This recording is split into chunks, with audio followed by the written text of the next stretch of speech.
В завершении выпуска музыкальные новости. Сегодня в концертном зале Якутского музыкального колледжа имени Марка Жиркова состоялся концерт-презентация нового рояля немецкой фирмы «Бехштейн».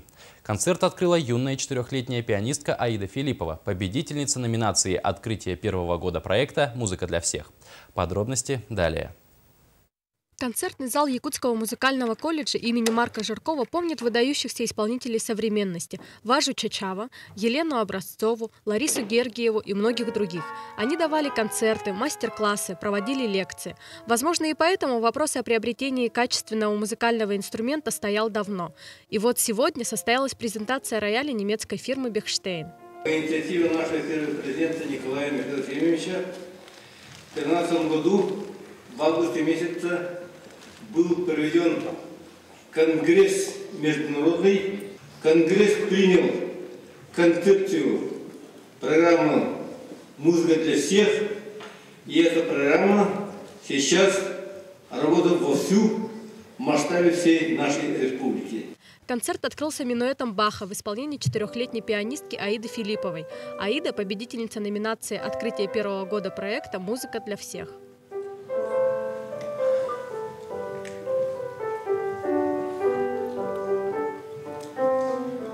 То есть, несомненно, одаренный ребенок с задатками очень пианистическими, хорошими, и артистическими, и пианистическими задатками, которому нравится заниматься. Продолжила концерт воспитанница Якутского музыкального колледжа, лауреат международных конкурсов Анастасия Джан.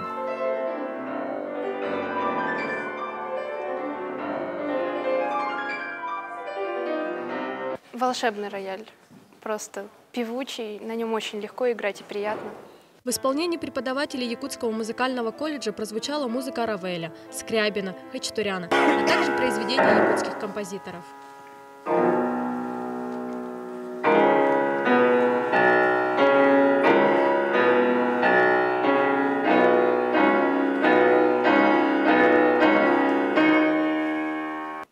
Конечно, сегодня, 21 января, произошло очень знаменательное событие не только в нашем городе, но и в республике в целом. Мы надеемся, что многие, не побоюсь этого слова, великие, большие музыканты, пианисты приедут к нам с концертами.